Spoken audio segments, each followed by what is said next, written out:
Quero sublinhar que o programa Falar Direto é uma produção da Rádio Despertar, com produção de Palmira Vilares. No controlo técnico está o Edgar Elias, na operação de emissão. Na sonorização, o Celestino Chivela. Na redação central, o António Festos. E, como sempre, a supervisão é do Horácio. A coordenação e supervisão é do Horácio dos Reis. Eu sou o Alexandre Neto Solombe. Nos próximos instantes vamos então refletir sobre este tema que vos propomos aqui e esperamos que seja efetivamente profícuo naquilo que forem opiniões a serem debitadas pelos nossos presentes.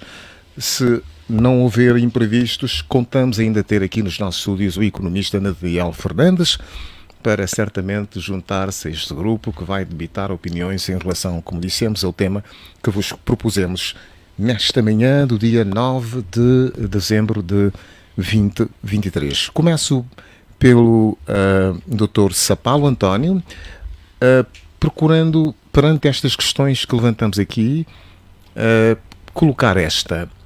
Quando é que um Orçamento Geral de Estado, de facto, é considerado útil para a sociedade, para as necessidades sociais da sociedade? Passa aqui a repetição. Ok. Portanto, o Orçamento Geral do Estado, para qualquer Estado do mundo, qualquer governo, é um instrumento de gestão. Portanto, todo Estado deve ter este instrumento, essa ferramenta para a sua governação. É um documento preparado pelo governo e aprovado pela Assembleia Nacional. Esse documento contém despesas, contém receitas, porque eu falei primeiro de despesas, porque há diferença entre empresas e o governo. O governo sempre primeiro prepara as despesas para depois prever as respectivas receitas. E acontece que no quadro dessas despesas estamos a falar de programas, não é? Programas traduzidos em projetos, e esses projetos, numa perspectiva orçamentalmente, que nós chamamos de despesas de capitais, despesas correntes, portanto, os investimentos que o governo vai fazendo, as despesas todas que têm a ver com o pessoal, enfim. Isto é que é o orçamento e tem o período de 1 ano. E, neste caso, todas as despesas que o governo vai realizando ao longo do ano devem obedecer aquilo que está escrito no Orçamento Geral do Estado. E já que o governo já tem nesse documento as despesas a serem realizadas, mas não tem ainda dinheiro, então vai ter que ir procurar dinheiro para realizar esses programas, esses projetos, através de quê? Através da política fiscal ou política tributária, ou seja, cobrar os impostos, não é? Os impostos, e depois outros bens de serviços, outros bens e serviços públicos, ou seja, vai aumentando os preços, vai aumentando e diversificando os impostos, vai pedindo empréstimos, tanto no domínio interno, portanto, os bancos, vai emitir títulos internos, vai pedindo empréstimos no exterior para poder realizar as despesas que programou para um determinado período ano fiscal. Portanto, este é que é o orçamento em termos de síntese, e que é avaliado e depois de execução, não é? De ser executado, o governo tem a obrigação de prestar conta ao país via Assembleia, através daquilo que nós chamamos relatório de execução orçamental. Portanto, em resumo, o Orçamento Geral do Estado é um instrumento-chave para qualquer Estado, qualquer governo do mundo no quadro da sua governação. Muito bem, é uma propositura que um grupo de cidadãos com legitimidade de gerir a coisa pública se compromete a realizar num determinado período de tempo e que deve ao máximo cumprir sob pena de ser penalizado, passa aqui o pleonasmo, pelo povo nos constantes fracassos ou sucessos que forem alcançados, certo? Concorda comigo? Essa perspectiva em resumo?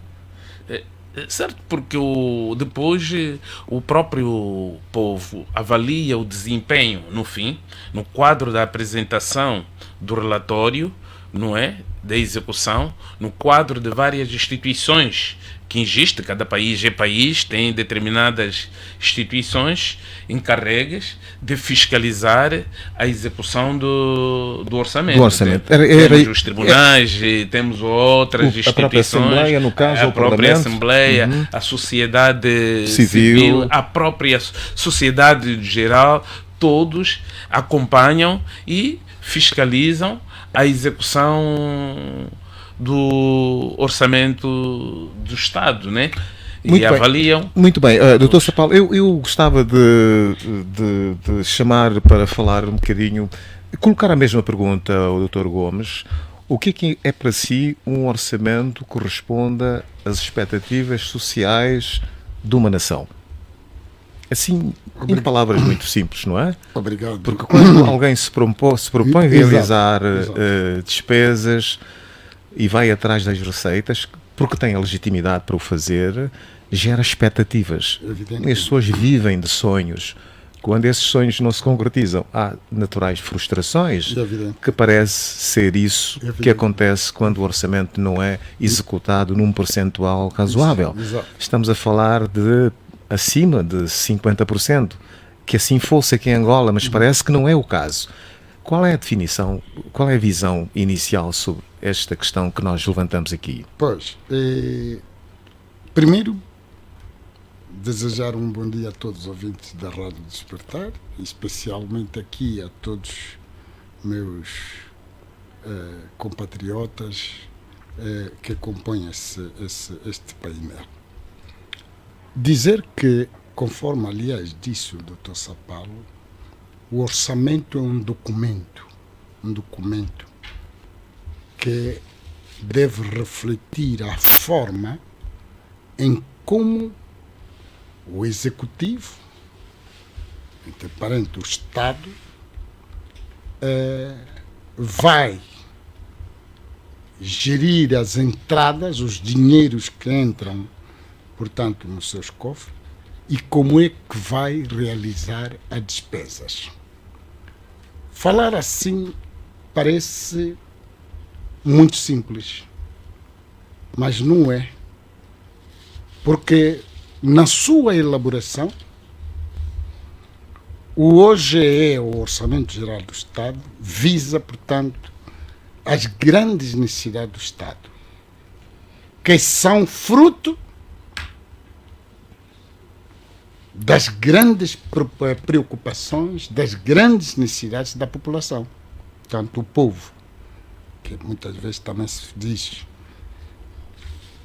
Isto significa dizer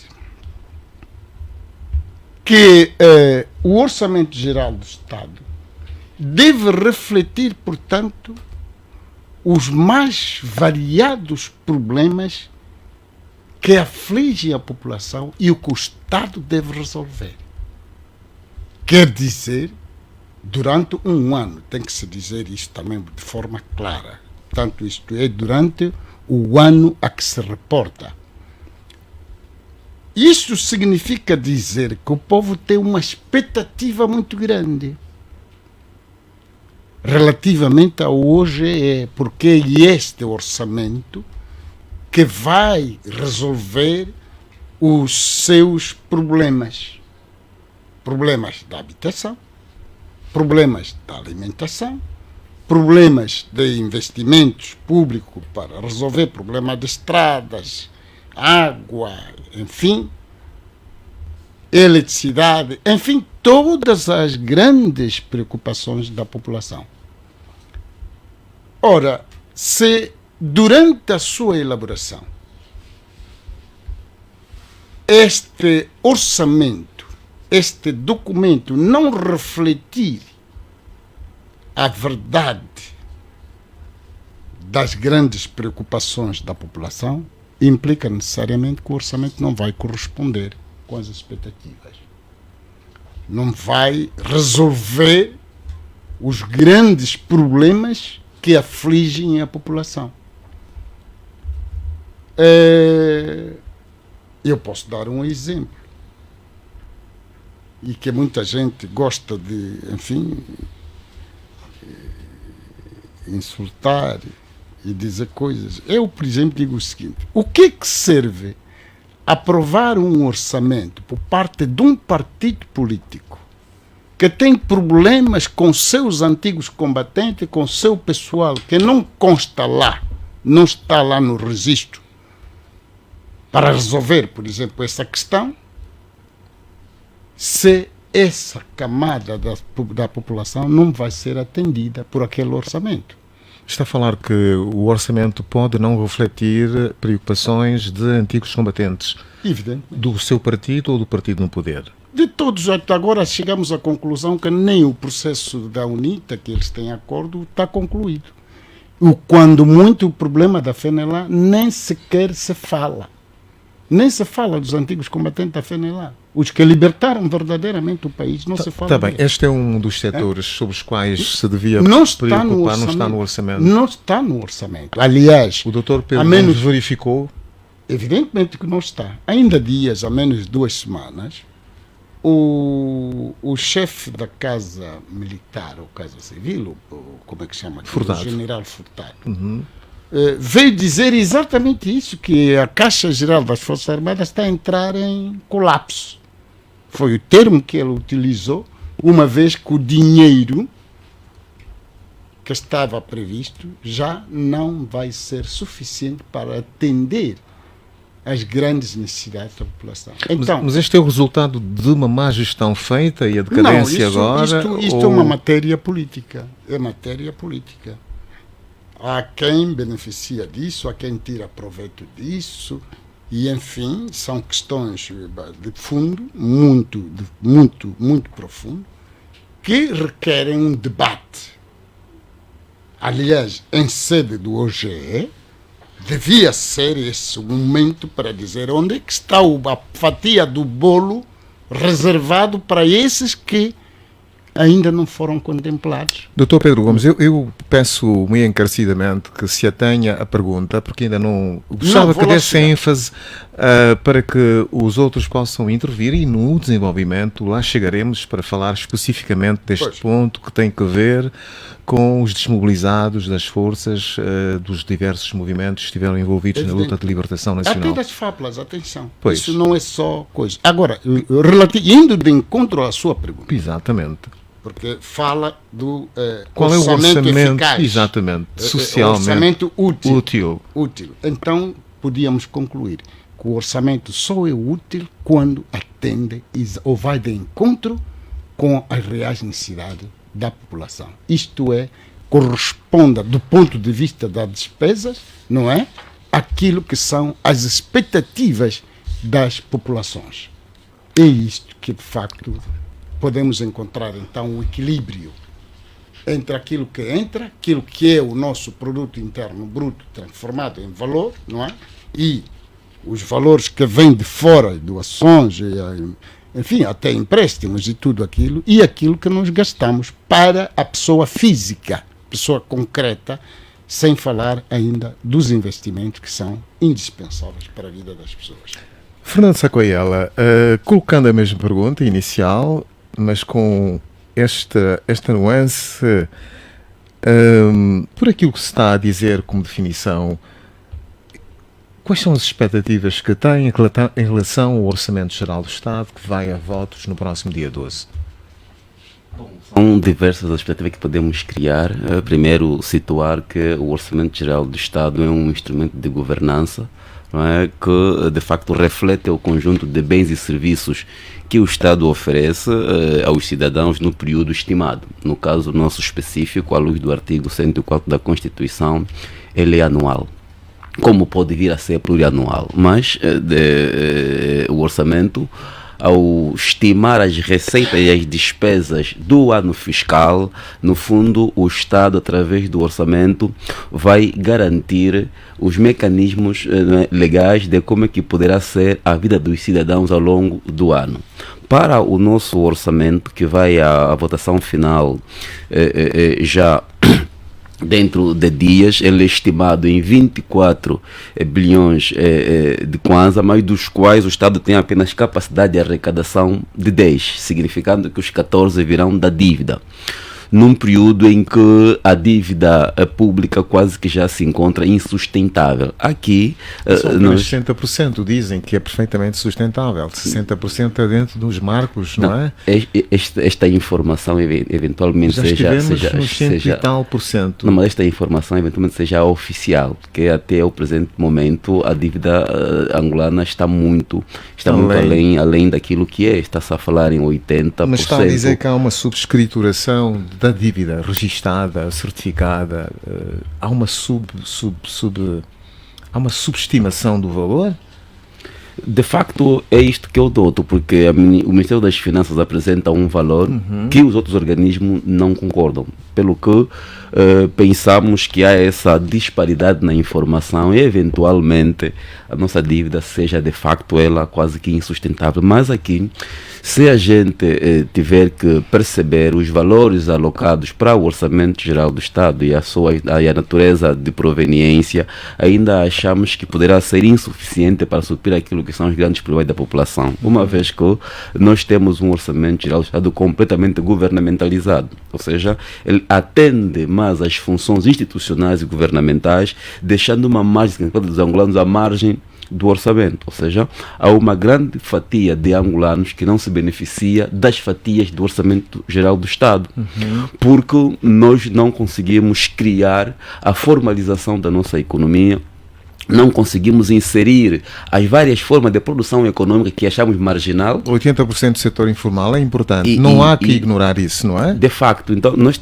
teríamos que encontrar mecanismo de podermos converter esta população informal para o mercado formal. E aqui poderia-se estimular os avanços que se dá com o PREI, por exemplo, o Programa de Reconversão Econômica, porém este programa não sai da atribuição de documentos, o que não deveria parar por ali. Era necessário que se esticasse para outros mecanismos, para que como os angolanos, nós tínhamos que encontrar a forma de bonificar o comércio informal, por exemplo, criar... Seria um atrativo neste caso. Sim, estimular as iniciativas privadas. Nós temos estado a assistir na via pública a um conjunto de jovens que, por iniciativa própria, não é, criaram um mecanismo de evitar a criminalidade.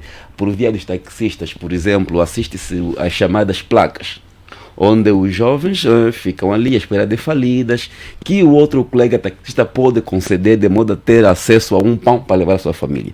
Como é que não se criaram ainda políticas que acompanhem esse desenvolvimento, essa iniciativa juvenil? Pode através da banca, criar crédito para estes jovens que vão ter acesso a meios de transporte e vão rentabilizar. Ou seja, seria uma forma de nós incrementar a economia. Temos estado a assistir jovens que fazem a produção artesanal de cadeirões e outros artefatos, né, outros mobiliários para nossas residências, enfim, e não há nenhuma visão empresarial, não há nenhuma visão bancária, nem sequer política de Estado que possa acompanhar essas iniciativas. Então nós precisávamos encontrar um mecanismo que retire a população da informalidade e trazê-los para o setor formal, de modo a podermos robustecer a nossa economia. Encontramos alargar as fontes de receita além das petrolíferas. Eu penso que se o Estado tiver essa capacidade, essa dimensão holística, não é, de perceber que o orçamento não pode continuar governamentalizado, eventualmente estaríamos a trazer os angolanos para aquilo que é o Estado e não fazer com que os angolanos sejam elementos tidos como vegetativos, não é, na dimensão do Estado. Olha, Fernanda Sacoiela, muito obrigado por esta intervenção preliminar. Para começar, e já sei que há muito para debitar aqui no nosso espaço de análise.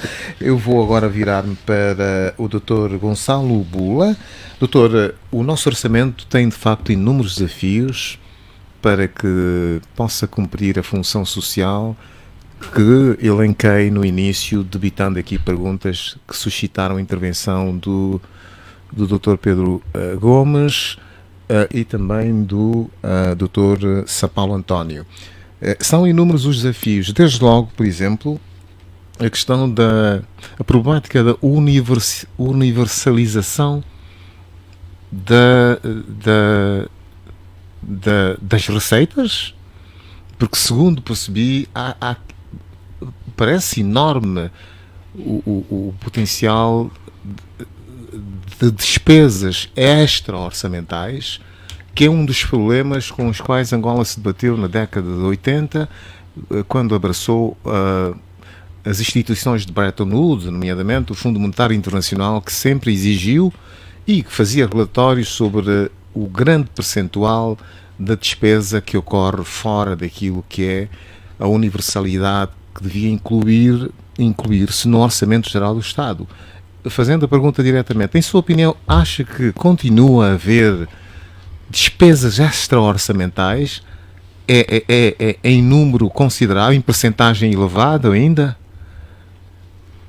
Certo que entendemos... Percebe que o orçamento captura todas as receitas que eventualmente deviam estar incorporadas para engrossar o Orçamento Geral do Estado?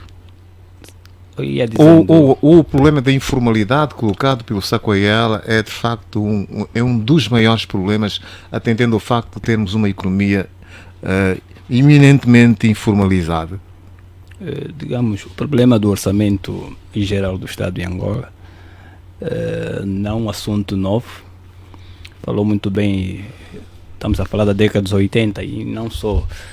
Tivemos alerta ainda muito recentemente, em 2005, de alguns técnicos, economistas angolanos e não só, no despertar do partido governo de mudar o paradigma ou a transição de como poderia se mudar a posição na verdadeira versão do orçamento geral do Estado.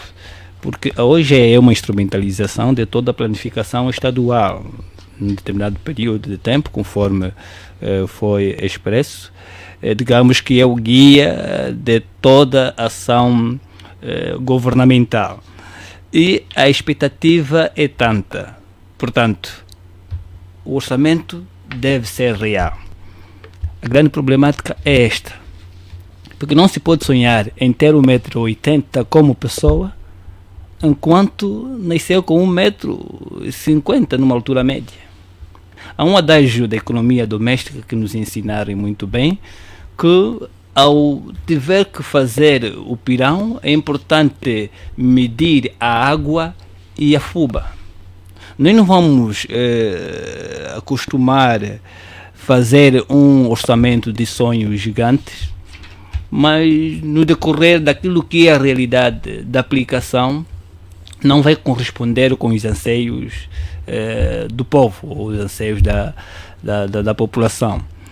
Porque repara, termos uma realidade, sonhar numa planificação de um orçamento numa margem de mais de 20 bilhões de kwanzas, e o que tem nem chega a 50% do que está a planificar, é uma aventura. Já se consegue perceber que o 2024 estaremos diante de um orçamento que vai adiar vertiginosamente muitos sonhos dos angolanos, em vez de materializar os anseios, em vez de materializar as expectativas que de facto alguém pode desenhar, que para 2024 se calhar terei um novo emprego, para 2024 poderei ter um outro pacote alimentício dentro pronto, em cima da mesa, dieta, por exemplo. coisa assim similar. Poderei fazer uma nova pintura para casa, porque para sonhar Comprar um novo carro. para comprar um novo carro aí vai ser mesmo um sonho, porque para o balde de tinta vai ser ainda um sonho. Portanto, então é mais ou menos essa perspectiva. Mas do que está a se desenhar e já vai à aprovação, são mais de 20 bilhões que o orçamento apresenta. Mas o que se tem para corresponder àquilo que foi planificado não chega, pelo menos à metade. Então ali complica, porque nós temos que fazer um plano real, um plano que, tão logo a sua execução, conseguimos ter uma esperança do ponto de vista da realidade. Porque não podemos passar a vida em poder corresponder somente pelas dívidas. O angolano sobrevive. Somos quase 60% das receitas serão encaminhadas para pagamento de dívida. Está ali. O angolano sobrevive, mas este reflexo da sobrevivência do angolano reflete do próprio Estado. Porque quem governa não cria políticas para viver. As suas políticas são totalmente falhadas, onde conseguimos observar que as receitas nunca são, pelo menos, equilibradas, ou termos uma receita do ponto de vista de equilíbrio, para manter entre o receber e o dar, como é que vai ser. Portanto, nós colhemos pouco e recebemos muito. Em contrapartida, de um modo ou outro, querer ou não, vamos nos descarrilar naquilo que é a problemática da dívida soberana, naquilo que é a problemática dessa dívida que nós termos chamamos de dívida pública, dívida governamental, enfim, porque não se pode sonhar se não há política de produzir, de poder apostar em iniciativas nacional, dar aquela abertura da não dependência do setor petrolífero, criarmos uma diversificação da economia do ponto de vista abrangente, porque a reclamação, e estava atentamente a acompanhar uma ideia muito brilhante do meu amigo Secoela, quando disse que veja a iniciativa dos jovens, enfim. Que não é amparada pelo Estado. Que não é. Até não seria o Estado em dar mão em tudo. Seria até algumas empresas particulares, algumas bancas, a irem às ruas, criarem promoções dos seus negócios para poder ajudar esses jovens. Mas hoje, vai a banca também, a banca está rota. Bom, mas a banca tem parece-me ter legítimas, quer intervir, parece-me ter a banca legítimas razões, só para acompanhar o raciocínio do que está a dizer o Dr. Bula. A banca parece ter razões, porque no fundo são pessoas coletivas que não querem perder para não emprestar dinheiro. Acha que o nosso mercado tem condições para que as pessoas usufruam deste benefício que adviria de um banco? Bem, eu penso aqui uma multiplicidade de problemas, de constrangimentos que se transformam em dilemas. Eu não sei se é isto que queria comentar. Não diretamente. Eu queria trazer duas questões à reflexão sobre o papel da banca e a questão da nossa dívida. Eu penso que a banca estaria muito alinhada naquilo que tem sido algumas ideias de conversa de quintais que tem estado a avançar certo político da nossa praça. Diz-nos que a banca é um espaço de convergência de ideias, um espaço onde... E também de interesses. De facto, onde há elementos que têm dinheiro e sem ideia depositam. Elementos que têm ideia sem dinheiro e vão lá buscar o dinheiro. Ou seja, a banca tem que fazer fluir o capital, tem que haver circulação de capital. Bom, isto é o ideal, não é? De facto. Estou a falar da nossa realidade. E a nossa banca... A literatura é prolixa neste tipo de matéria.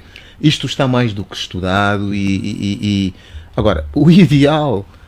Portanto, E o real é que a nossa banca transformou-se num espaço de pagamento de salário. faz-se ali a circulação de salários. A banca não acompanha o mercado. Então é preciso que se estimulasse a banca para essa direção. Mas qual é a segurança que pode ser dada ao bancário para que ele possa emprestar dinheiro? Existe um mecanismo de hipoteca que os negócios podem oferecer. Não, qual é a segurança jurídica que é? E esse é um dos problemas que é recorrentemente levantado. A lei das terras, ou da terra, se quiserem. A frágil propriedade privada, a certificação da propriedade privada. Uma grande parte do património habitacional aqui da Luanda tem este problema da certificação. Mas, Solombe, e as pessoas quase que não podem usar o património que detêm, seja de que natureza for, para garantirem ao banco que efetivamente, se pedirem um empréstimo, vão restituir. Não, mas Solombe, ocorre que o patrocínio do Estado para os créditos que se fazem na banca não pode ser só para altas personalidades ou para altas individualidades. Pois, eventualmente são as que garantem a restituição do valor. Não percebo. Eventualmente, estas altas individualidades são as que dão garantias ao banco de que vão restituir o valor. É a ideia de menorização que temos do cidadão. Porque o Estado, mais do que proteger as grandes individualidades que já têm capacidade financeira, deve proteger os cidadãos. Mas qual é a segurança jurídica que nós podemos dar a um banco? Se se cria, por exemplo, uma cooperativa de jovens com iniciativas como aquelas que nós avançamos, por exemplo, elas estão organizadas em cooperativas devidamente legalizadas, o Estado pode criar um mecanismo de afiançar a intervenção destas iniciativas junto da banca, porque são entidades legalizadas e que têm, por parte do Estado, alguma garantia de que, se eventualmente o negócio falir, ainda assim o banco não vai perder aquilo que injetou, porque o Estado comprometeu-se em acompanhar essas iniciativas, e garantíamos nós que não estariam todas as iniciativas estas a falirem. Eventualmente algumas iriam resultar, e eu penso que, de facto, no contexto em que nós nos encontramos, de um Estado patrimonialista, nós precisávamos assacar a responsabilidade do Estado na dimensão social, porque nós temos um Estado quase que dá conta de tudo, mas não é porque isto ocorreu sem alguma planificação. Planejou-se esta dimensão de concentrar um Estado patrimonialista.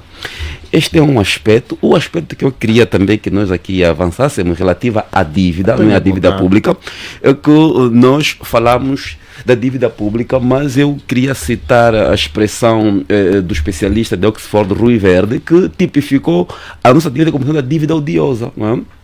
Porque ao longo dos anos, desde 2005, por exemplo, em que, para a necessidade da reconstrução do país e o relançamento da economia no pós-guerra, houve a necessidade de se recorrer a vários credores, e a China apareceu como que sendo aquele que poderia dar alguma luva à nossa economia. Nós fomos contraindo uma dívida em nome do Estado, mas que depois acabou por servir em grande escala aos particulares. A grande questão que se coloca em relação à dívida odiosa, eu percebo, teria Angola autoridade para enfrentar o credor chinês não pagando a dívida por se considerar injustamente contraída num momento histórico de Angola? Porque a consequência da dívida odiosa é esta, que Angola tenha, como se costuma dizer, no lugar para enfrentar a China nos tribunais internacionais,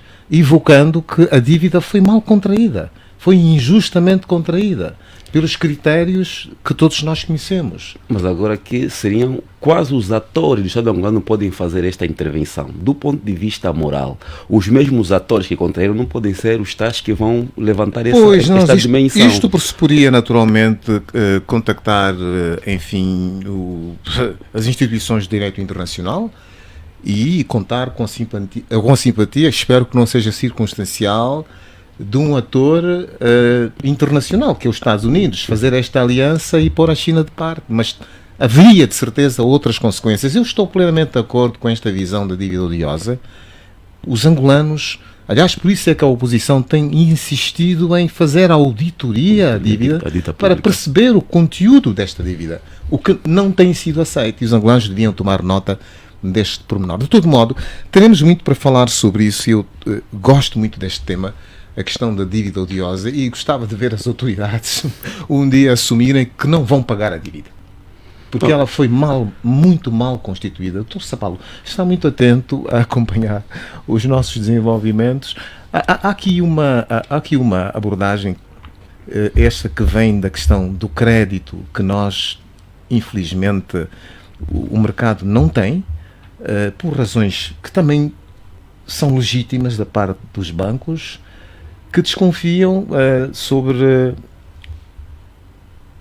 aquelas pessoas que efetivamente muito precisariam de crédito, de dinheiro para fazer os seus negócios. Nós estamos com um grande problema, nós diferimos no tempo a transição que devíamos fazer. Quer dizer, aqui é verdade que num dado momento nós abraçamos a economia planificada. Isto criou muitas dependências às pessoas, muitos hábitos incompatíveis com a economia de mercado. E há uma transição que devia ter sido feita no tempo, desde 1991, ou 87, aliás, quando o MPLA, enfim, começou com o CEF a fazer o saneamento económico e financeiro, mas na prática não executou muito desta transição, que devia levar as pessoas a criarem a cultura do bom pagador e a própria organização social. Então, isto está a impactar negativamente nesta dificuldade que estamos a viver de ir ao banco e os bancários terem confiança, aliás, nas pessoas que vão pedir o dinheiro. Como é que nós podíamos sair deste imbróglio? Porque este é um outro problema, é um problema de organização, e estamos, por esta razão, recorrentemente a falar da necessidade do Estado ter de apoiar ou o Estado ter de amparar. Eu lembro-me que os nossos avós já eram pequenos proprietários, e era uma cultura que se esvaiu, ou foi uma cultura que se esvaiu precisamente depois da independência, com o suposto socialismo. As pessoas perderam o senso empreendedor, o sentimento de se superar individualmente, e passamos todos a ficar dependentes do Estado. Não é sustentável, e é com legítima razão, eu aqui estou-me a fazer de advogado do diabo, que muita gente, pessoas coletivas, organizações empresariais, efetivamente recusam-se a fazer empréstimos de dinheiro. Ninguém quer perder dinheiro. Aliás, preferem emprestar dinheiro ao Estado por via da dívida titulada, não é? Que eles conseguem com muita facilidade. O Banco Nacional fez estas operações porque eles têm garantia que o Estado paga sempre. Pode levar tempo, mas paga sempre. Eu gostava de perguntar de si, não é este o problema que cria dificuldade para que toda esta mecânica de uma mão invisível, embora não seja, eu sei que o senhor é adepto de John Maynard Keynes, não é amigo do Adam Smith, não acha que o problema também reside nisso tudo? Desobrigar o Estado deste fardo pesado. A questão de economia e finança tem muito a ver com a cultura que nós construímos. Pois, e é desta cultura que estou a falar. Vejamos, antes de responder concretamente esse assunto, ficou abordado aqui. Doutor Sapalo, questão... microfone, por favor, encoste-se mais ao microfone. Okay. Porque... Foi aqui, passou-se em revista a questão de desequilíbrio de finanças públicas, que na década de 90 a 2000, o governo foi obrigado pelo Fundo Monetário Internacional, e que nessa altura eu acompanhei esse processo, a procurar mecanismos através de apoio técnico do próprio Fundo Monetário para que se encontrasse mecanismos que conduzissem ao equilíbrio das finanças públicas, porque naquela altura nós tínhamos muitos centros de realização de despesas dos Estados, e até o próprio Ministério das Finanças, que em toda a parte do mundo é a entidade competente na realização das despesas, mas havia sido demitido das suas competências. A Sonangol assumiu essa função. Portanto, e nessa altura o Fundo Monetário Internacional, já que a Sonangol é que havia se transformado em Ministério das Finanças, então dali trabalhou-se muito para o equilíbrio, para que o Ministério das Finanças, através do Tesouro, assumisse a sua responsabilidade, conduzindo assim ao equilíbrio. Até houve dificuldade para o equilíbrio das contas, não é? Até que se conseguiu resgatar esse papel da Sonangol e dizer que nós, na nossa realidade, tivemos dois tipos de financiamentos. Um financiamento à política partidária e um financiamento à economia. O que se mais no nosso tempo se elevou mais era financiamento à política partidária e não à economia. Ou seja, os critérios adotados pelo Estado angolano, no caso concreto do governo, não elevava mais a questão de promoção da própria economia. Da economia. Okay, estou a falar de forma geral. E criou-se mecanismos de dificuldades às pessoas interessadas, o que é investir em todos os setores da economia, priorizando mais o lado de militância. E esse lado de militância... nos empresários de hoje, não se conseguem aguentar... Certo. E esse lado de militância, muitos não eram pessoas capacitadas ou vocacionadas para o desenvolvimento de ações empresariais que levassem a desenvolver não é, a nossa situação macroeconômica. Daí o que é que acontece já ultimamente? Muitos bancos começaram a ter problemas de reaver os empréstimos concedidos, vivendo isto. Mas o banco, em termos de políticas de financiamento e de investimentos, os bancos todos no mundo têm os seus critérios. Não só emprestar. Isso é vocação universal, certo? Certo, não só emprestar. É preciso que os interessados, estou a dizer interessados em termos objetivos, pessoas que querem investir. Investir quer dizer que é navegar no risco de incerteza. Portanto, cada pessoa é livre de recorrer ao banco e obter o financiamento para o seu investimento, devendo, para o efeito, criar todas as condições técnicas, não condições políticas partidárias. Não é? Acompanhamos aqui muitos empréstimos, não sei, vimos, parece um programa Quenda, o que eu vi, se a memória não passa, Quenda, depois que o que vai dar 25 mil, 30 mil, o que aquilo sempre enquadra-se numa política de digamos que eu disse há pouco, de financiamento à política partidária. O que é que estou aqui a dizer? É que cada cidadão recorrer a especialistas, economistas, que preparem um plano de negócio, um estudo de viabilidade e que vai ao banco, porque o banco, e como disseram aqui muito bem, não pega o seu dinheiro e entrega, não. É preciso que tenha confiança, e que tenha confiança na pessoa que vai receber o dinheiro. Isso numa perspectiva rigorosamente econômico-financeiro de financiamento e investimento. E porque se a pessoa que receber o dinheiro, daí vamos entrar em detalhe. O que é que acontece? Em momentos de crises, em momentos de desconfiança, os bancos tomam determinadas medidas, mas bancos numa perspectiva financeira, sem cor partidária. Pode emprestar, por exemplo, com juros elevados. Se haver que a pessoa que vai receber dinheiro não garante com confiança, há um risco patente e leva os riscos.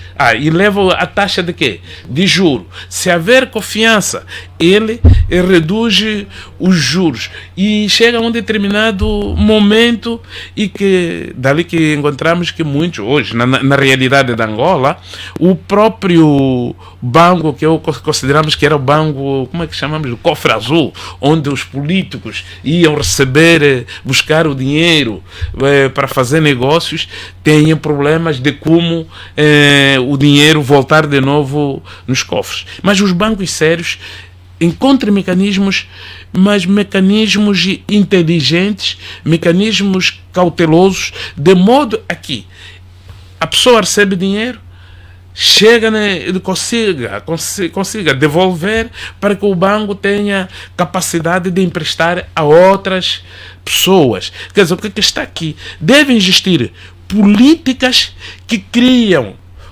condições, que criam confiança, tanto para as pessoas que vão receber o dinheiro para investir, assim como para os próprios bancos. E para o tal, deve ser afastado nessa ligação, nessa relação banco e bancos, pessoas singulares, não é? Que estamos a dizer que vão buscar lá investimento, pessoas coletivas, as empresas, por ali fora, deve ser afastado nessa situação a questão de cores partidárias. A política partidária deve ser afastada nisto, ficando só políticas de economia, políticas de financiamento e de investimento. Definida pelo Estado, neste caso. Definida, mas sem que haja intervenção direta por razões político-partidárias. Muito bem, são agora 11 horas e 28 minutos. Estamos a falar do orçamento, a problemática da dívida soberana, que é um dos assuntos, com informações nada simpáticas para os devedores no mercado internacional. Estava aqui a ler um artigo, mas estava a apresentar o tema porque estou a fazer uma premonição para chamar o Dr. Nathaniel, que acabou de chegar. O Dr. Nathaniel Fernandes está sentado numa posição pouco habitual, ali quase no comando dos botões, ao lado do Edgar Elias. Estamos a falar do orçamento, a problemática da dívida soberana, a corrupção, o histórico e as soluções, mas sobretudo estamos a falar das expectativas que se geram com a aprovação do Orçamento Geral do Estado, podendo redundar em fracassos ou até animar as pessoas. Eu tive acesso a este livro aqui, Marcos da Felicidadania, Desafios Urbanos e a Problemática da Habitação em Angola, de Moisés Candumbo.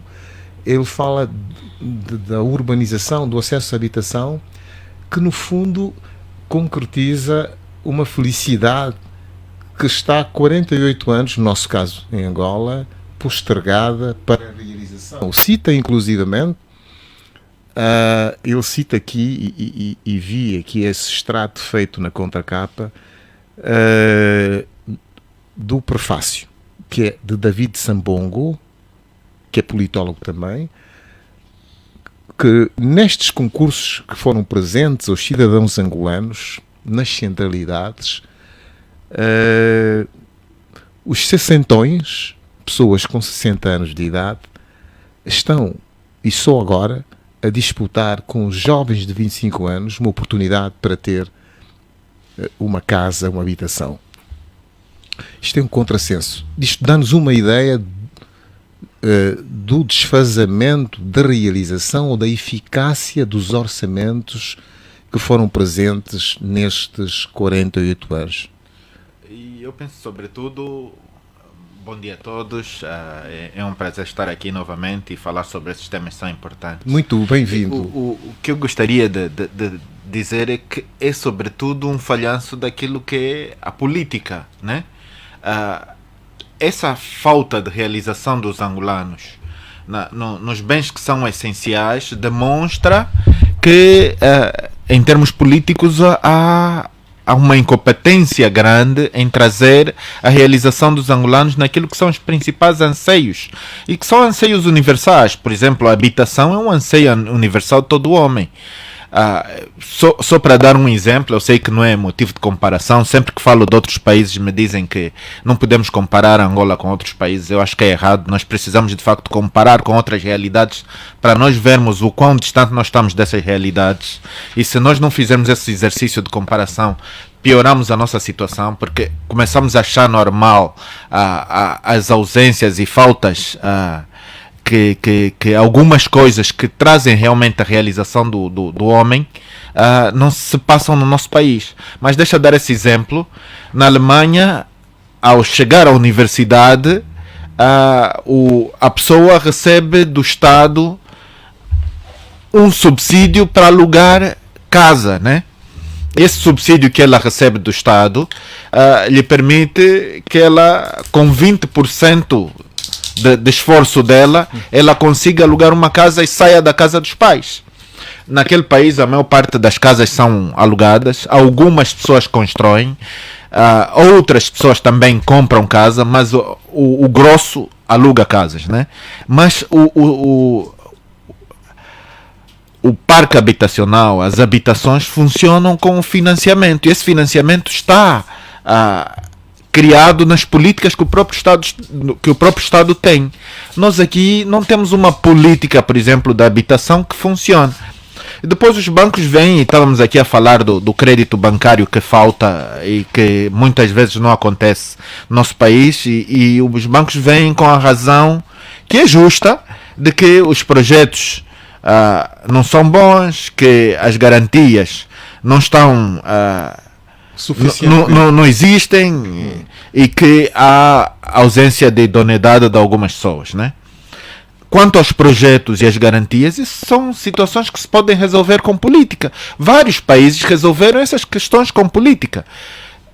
Por exemplo, vou dar um exemplo. No Brasil, eu tenho uma ideia, mas não tenho a concessão do projeto em si, não sou economista, eu posso ser um cidadão qualquer, tenho uma ideia que é boa, eu posso recorrer no Brasil tem o Sebrae, onde vão me auxiliar a criar um projeto. Como no nosso país não podemos organizar uma coisa semelhante para que haja projetos com qualidade? Não podemos ficar ad eterno num problema, a ausência de projetos, e vamos ficar para sempre ausentes de projetos de qualidade.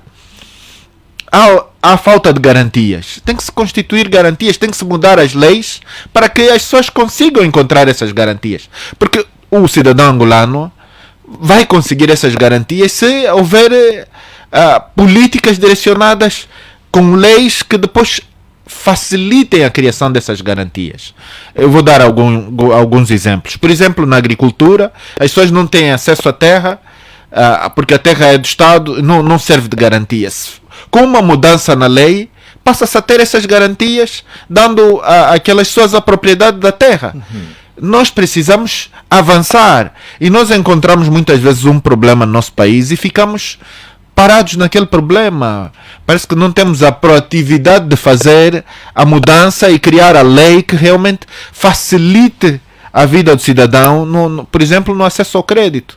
Por exemplo, no acesso ao crédito, noutros países existe uma central de crédito onde eu, ao chegar a qualquer lugar, muitas vezes nem é uma instituição financeira, ele vai na base de dados e sabe se eu tenho histórico, se eu tenho capacidade de ter um crédito e até quanto. Aquilo está lá definido. E se eu contrair ali aquele crédito, a instituição bancária já aceitou. Então eu, por exemplo, quero comprar um carro, isso é assim lá fora, vou a um stand, o stand vê se eu tenho capacidade de crédito. Eu nem preciso ir ao banco para contratar aquele crédito, porque o stand já sabe que eu tenho capacidade de ter aquele crédito. Essas coisas existem lá fora, nós podemos replicar aqui. Nós não somos de outro planeta, não é? Nós precisamos ver as realidades que existem em outros locais e trazer para aqui. Essas coisas funcionam em outros locais, podem funcionar aqui também. É verdade que a nossa realidade precisa de algumas alterações, mas essas alterações têm que ser feitas. Nós não podemos ficar eternamente parados porque encontramos um problema e pronto. Paramos por aí. Muito bem, tenho mais perguntas para colocar, como por exemplo esta de base que fizemos a todos. Qual deve ser então o orçamento ideal para responder mais realisticamente às necessidades sociais de uma nação. Mas lá mais para frente, vou agora passar a palavra ao Dr. Fernando Pedro Gomes, se estiver errado, corrija-me por favor, para colocar esta pergunta suscitada do que disse o Saquaiela em relação à dívida odiosa. A dívida odiosa reflete, passa a imagem de que uma dada dívida, e este é o problema da dívida soberana, que tem o peso da dívida contraída junto da China, foi injustamente contraída, reservando-se o Estado ao direito de contestar o pagamento ou sequer nem pagá-la. O senhor acha que o nosso país devia avançar para esta solução e retirar este peso? Parece ser, embora se questione muito da oportunidade de Angola ter ido à China, foi num contexto em que não queria ouvir falar de sugestões de mudança, de reformas. Então depois apareceu a gabar-se que a China tinha sido a solução, quando hoje o tempo está a provar que realmente não foi a solução. A China agravou e vai continuar a agravar a vida dos angolanos por causa deste serviço de dívida que está referido nos quase 60%. Salomé, muito obrigado pela questão. Acha que podia ser esta uma solução para temporariamente, quem sabe, resolver o problema? Se calhar enquanto os Estados Unidos estiverem ali a fazer o contrapeso na concorrência China. Muito obrigado, dizia eu, pela pergunta. Dizer que essa questão não é só com a China. Se que Angola foi emprestando de forma... Ou foi recebendo Foi um empréstimo, recebendo pois, de dinheiros forma- de... Exatamente, sem ter uma noção. Aliás, pensamos nós que eles não tinham uma noção do que estavam a fazer, porque são pessoas, pelo menos que os angolanos depositaram alguma, enfim, credibilidade, responsável. Já havia um Estado, por Exatamente, exemplo, hoje o esse discurso, pois, essa havia um coisa Estado. toda, exatamente. Como é que um juiz em Londres vai acreditar, por Exatamente. exemplo, que alguém... Nós vimos depois o que é que estava a acontecer. A questão dos 50 milhões e não sei quanto na Inglaterra, que veio do Fundo Soberano, etc, etc. Quer dizer, e fomos vendo que, de facto, aqui eu não sei se tenho alguma dúvida, se há mais alguma dúvida, se há um propósito de hipotecar o país e todas as gerações vindouras. Mas eu acredito que esse deve ser o objetivo. Não acredito que seja uma coisa inocente. Eu não vou muito nessa inocência. Haja fundadas razões. Sim. E Porque traga-as para provar que efetivamente houve esta intenção eu acredito, de hipotecar. acredito que há uma intenção clara sobre isso. Por que eu digo isso? Porque, primeiro, pela tal chamada potencialidade da riqueza dos recursos que Angola tem, não era assim tão necessário fazer recurso a empréstimos exorbitantes até ao ponto de nós chegarmos àquilo que agora está a se chamar de dívida odiosa. Existem países que nem sequer têm recursos naturais, nem potencialidade de recursos naturais. Mas nem por isso vão por esses caminhos para tentarem resolver os seus problemas sociais. Por outro lado, caro Salomé, eu fundamento esse argumento por uma situação muito clara. Falou-se aqui do CEF, Saneamento Econômico e Financeiro. O famoso CEF. O famoso CEF, em que nós estávamos na plenitude, digamos assim, do funcionalismo público. Pelo menos eu e o Dr. Sapalo. Foram colegas, E sempre colegas, desde que começamos, enfim, nas escolas secundárias, enfim, tudo isso, até as universidades, enfim, fomos sempre colegas, para dizer, Salomé, que o caso é muito mais grave do que aquilo que nós pensamos. Não é um caso, quer dizer, aqui há problema da ausência de políticas públicas sensatas. É isso que eu ensino ao meu estudante na cadeira de inovação e empreendedorismo. Não há desenvolvimento sustentável sem a promoção do empreendedorismo e inovação. Não existe. Mas hoje. Gomes, sabe o que é interessante? Esta palavra sensatez. Eu não sei se as pessoas têm noção do significado das palavras que usam. Algumas delas até são muito lindas, não é? Verdade. Trazem-nas para o léxico, enfim, as pessoas vão usando. Mas este lado da sensatez é efetivamente, enfim, é incrível. É isto. O modo como certas decisões foram tomadas. Quando alguém que governa nega a participação dos outros para definir o rumo a assumir, que o país deve assumir, para determinar o modelo de desenvolvimento, não vai fazer parte da gestão. Quem está a gerir ele diz que é o único e legítimo. E o único e legítimo representante do povo angolano. E isto dá para desconfiar. E isso já dá para desconfiar o que realmente se quer para o país. E penso que aí quem governa peca por ali. Porque, de facto, não custa nada, a oposição não vai governar, mas deve contribuir com as suas ideias sensatas sobre o modelo de desenvolvimento a assumir. Hoje, no mundo, está provado que o país que não aposta em empreendedorismo e inovação não vai a lado nenhum. Hoje é um apanágio de todos os países do mundo. A Holanda ontem não era nada. A Coreia do Sul não era nada. O Japão não era nada. Enfim, a Irlanda não era nada.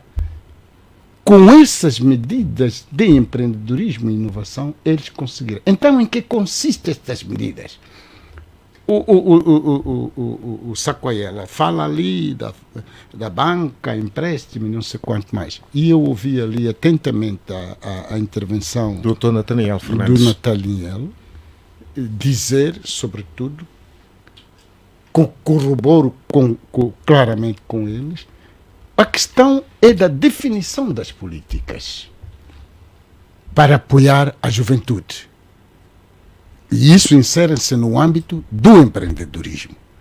Eu ouvi há 2 ou 3 semanas atrás, penso que há 4 semanas atrás, em que se falou num diploma sobre o empreendedorismo. Eu até disse ainda que gostaria de ter esse diploma para dizer que, se a ser verdade, é a primeira vez que o país, que o executivo vai deixar de falar sozinho para termos então, agora só, um caminho mais ou menos que possa ajudar Angola e a juventude a concretizar os seus sonhos. Mas está depois o desafio na prática, não é? Mas esse é o outro problema. Esse é o grande problema. Por isso que aquilo que dizia o Dr. Sapalo, da partidarização, enfim, da banca, essas coisas todas, eu não sei como. Os bancos têm donos. Os donos são os mesmos que estão na política.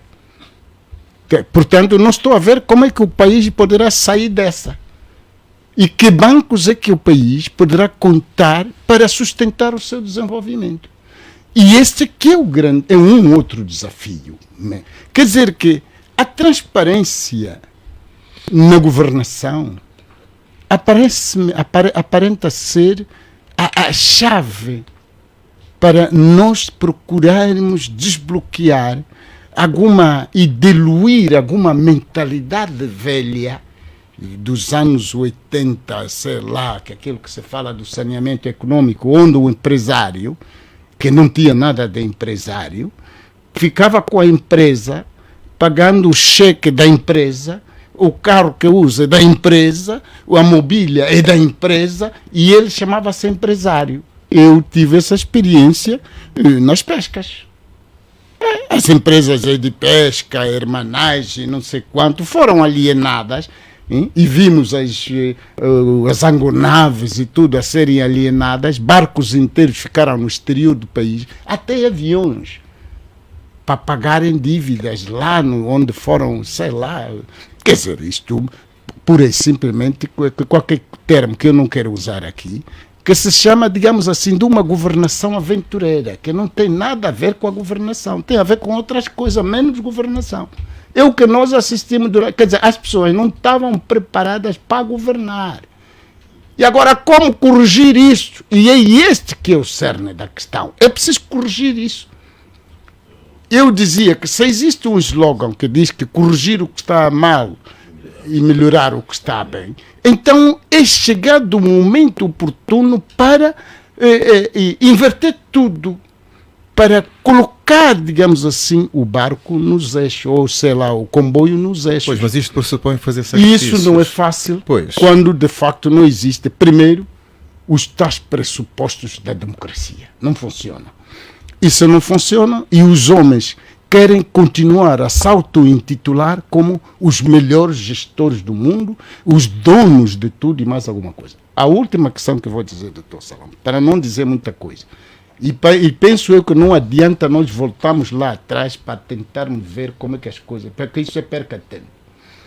A questão que está aqui, a outra questão é, que tipo de desenvolvimento de facto nós defendemos quando a terra continua a pertencer ao Estado? Como é que você vai ajudar o seu povo a se desenvolver com a terra continua no molde do colono, do tempo do antigamente? É para dar à terra aquele que você não conheceu, não conhece, não tem terra.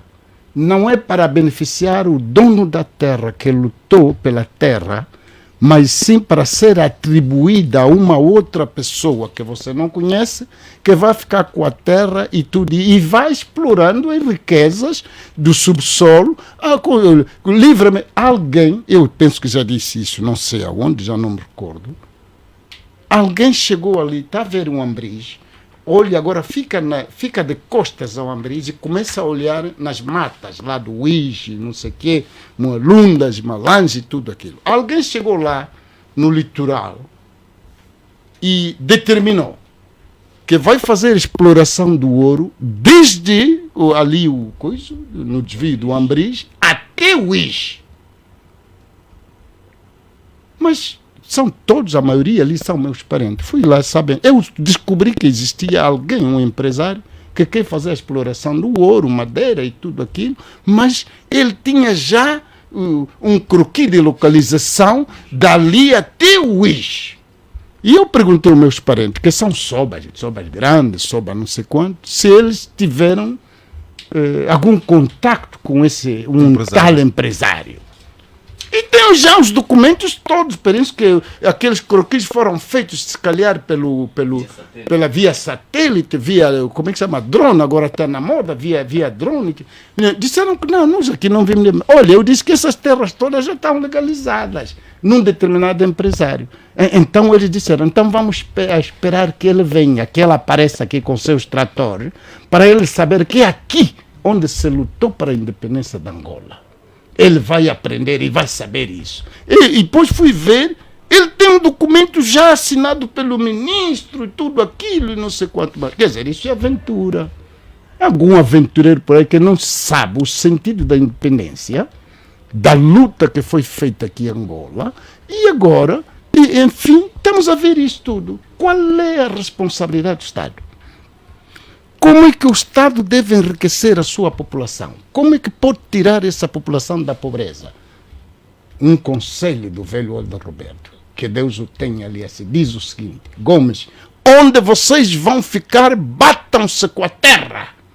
Essa é a chave para o desenvolvimento e tirar esse povo da pobreza. Liberdade e terra. Liberdade e terra. É exatamente. Eu por acaso tinha perguntas a colocar a si, mas pronto, pode discorrer. Tenho os microfones abertos quando quiserem intervir. Embora tenha uma pergunta a colocar, pois, mas se é breve, por favor. Já estamos agora contra o tempo. Houve um debate muito forte na aprovação da Constituição. E nós, o PRS, defendia mesmo que a terra é propriedade do Estado. Mas só que nós podemos evoluir.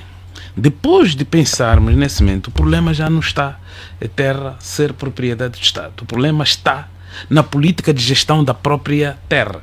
Porque se entrarmos no conceito do próprio Estado, e que nós vamos encontrar é terra, povo e o poder político. Então quem é o dono da terra. O que está aqui... Desculpa. Não, desculpa, eu quero aqui entender. Não, estou a dizer que nessa situação, já que no quadro da Constituição houve aquela maioria, não conseguimos colocar a questão povo, mas a questão que está aqui já é a consciência relativa à política de quê? De gestão. Porque quem está no poder é cidadão. Quem não está no poder é cidadão. As duas partes são parte integrante desse elemento que se chama povo.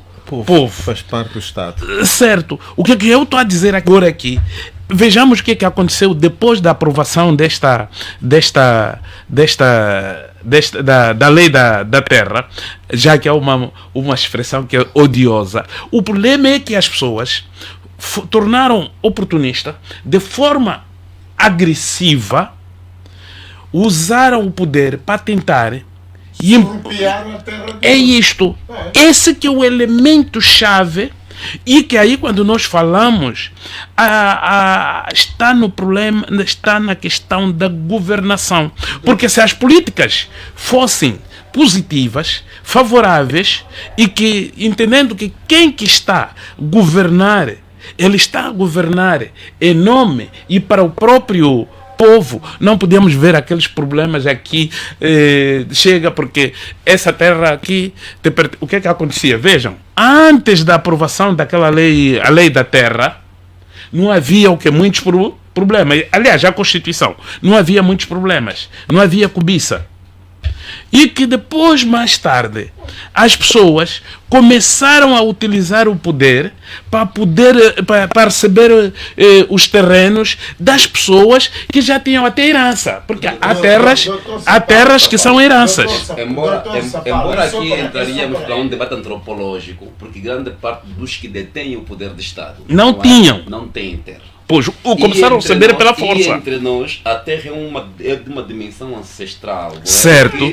As comunidades Sim. têm o seu legado de terra. Pois. E alguns, ao não ter, tinham que se apropriar do Estado para serem isso já no quadro de abuso de poder. Claramente. O que é que deveria acontecer? Eu vou terminar já, né? Porque o que é que deveria acontecer? Mesmo com a aprovação da lei, aquelas terras que são herança, era só mobilizar as pessoas e que legalizar, porque para nós não existia essa burocracia, porque tinha que ter papel. O mais importante, a terra é minha, é herança, nós nos conhecemos, esta aqui a terra é do senhor do Dr. Gomes, aquele do doutor não sei o que, é herança. Já que com a nova, digamos, com essa nova civilização, e que tinha que haver documentos, era simplificar os processos e que as pessoas legalizaram o quê? Os terrenos. A vossa civilização da política é impelar. Desculpa, eu não queria fazer aqui. Só dois elementos. Mas para ser mesmo breve, porque eu queria ouvir o Sacoiela. Mas só dois elementos. Sem desviar do tema, por favor. É só dois elementos, doutor. O doutor evocou a Constituição. Sim, para alterar a Constituição, para nós permanecermos no poder, dá para fazer a revisão da Constituição. Então quer dizer que também podemos rever a Constituição sobre o debate da questão da terra. A terra é a causa fundamental hoje no mundo das lutas que nós vimos. Aquela guerra israelo-palestiniana é por causa da terra. E nós aqui em Angola lutamos por causa da terra. A terra tinha sido usurpada pelo poder colonial e não podia manter a terra sob custódia do Estado. E tinha que reconhecer que a terra é mesmo dos grupos clânicos que existem ali. E o Estado é intermediário. Ele não pode fugir à sua responsabilidade. Tem que intermediar para regular isso, para poder enriquecer o seu povo. É assim que é. O outro aspecto, dizer que a Constituição não é barreira para resolver esses problemas. É uma questão apenas consensual. As pessoas que assumiram o poder desde 1975 sabem-no perfeitamente qual foi o motivo pelo qual mantiveram a terra como refém. É o que estamos a assistir. Hoje os povos são pobres Vai no quando o banco tem diamante, tem tudo, estão ali a correr a legalizar as terras via satélite, via não sei como, para que ficarem com os diamantes, com recursos, Doutor, porque quem pode... nós estamos a levar tanto tempo, é só para dizer que não há contradição entre o seu pensamento e o meu, não há contradição. Não, a única coisa que eu eu disse vou que dirimir. está na gestão. O problema eu disse vou dirimir. Eventualmente ele terá pedido a palavra para reforçar. Não, deixe o Sacoiela falar. Ele pediu primeiro. Olha, por acaso tem aí um bom livro que estou agora a ver. Desculpa a publicidade. Mas seja breve, porque estamos a gerir ao mesmo tempo. A seguir vai falar o Dr. Bula, tá? Peço compreensão. Bom, eu queria, na linha do que ia dizendo o mais velho Pedro Gomes, Pois. sobre a questão da governação que tipificou-a como sendo aventureira. E sem se esquecer da ociosidade em que se transformou este capital, que são as terras, estes novos latifundiários detêm as terras e não fazem nada. De facto, E ainda por cima não pagam imposto, não é? Deviam pagar, o Estado devia criar um mecanismo, pois, para efetivamente obrigá-los a ter que trabalhar a terra ao lugar de manter o capital ocioso, ou seja, sem ser usado nas extensões que nós conhecemos. Mas tenha a palavra, por favor, para falar sobre o que tem a dizer. bom, eu queria apenas trazer a reflexão, a questão, dizer que nós somos o terceiro maior kimberlito do mundo, não é? A segunda maior produtora de petróleo ao nível do continente. Temos extensas jazidas de ouro, largos hectares de terra fértil e mais de 50% da população é jovem. Como é que um país deste não dá certo? Eu penso que aqui nós iríamos no cerne da natureza da nossa governação. Os diferentes orçamentos gerais do Estado que já se aprovaram não têm estado a ir na direção das expectativas daquilo que é o anseio dos angolanos. Mas porquê que isto acontece? Falta de vontade política? Isto é mesmo propositado? É racional? A sensatez que citou aqui o eu Dr. penso Pedro que Gomes. há um grande desencontro. Há sim tanto sadomasoquismo de Não, fazer há um- mal à sociedade, às pessoas, a Há grande maioria dos há um angolanos. grande desencontro. Qual é o prazer Há- que teria o MPLA de fazer mal às Há pessoas? um desencontro entre as expectativas dos angolanos e os anseios de quem governa. A vocação fundamental de um governo é resolver os problemas, mas o governo de Angola aumenta os problemas, ou arranja os problemas, não é?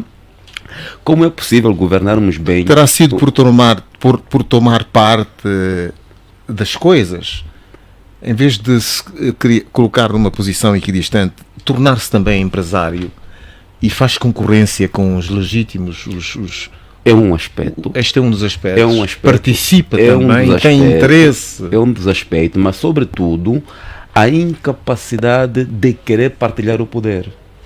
Porque nós, se tivéssemos... Mas a há o argumento da capacidade- legitimidade que é muito usado. Nós ganhamos as eleições. Estou a falar, nós, citando o partido no poder. Não, este argumento não colhe, na medida em que as eleições, muitas das vezes, elas têm que se rever naquilo que é os anseios das pessoas. E as eleições têm que refletir a vontade das pessoas. Olhemos para a nossa lei eleitoral, que nos obriga a fazer a destruição do material eleitoral, sobretudo dos boletins, um ano depois das eleições.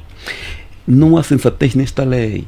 Porque no limite, eu, enquanto historiador, deveria advogar que os boletins jamais são destruídos. Nós temos que constituir a nossa reserva histórica, a nossa história eleitoral.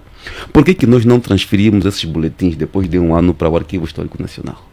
Por que temos que destruir a história eleitoral do país? Então as eleições têm que ser mais do que justas, têm que refletir a vontade das pessoas. Se as pessoas têm até pressa de destruir as provas materiais das eleições, essas eleições podem não refletir a vontade dos angolanos. Olhe os anseios que mais levou os angolanos às eleições. Uma delas, além da melhoria das condições de vida, era mesmo que houvesse partilha do poder por via do poder local. Aliás, os grandes partidos falaram do poder local.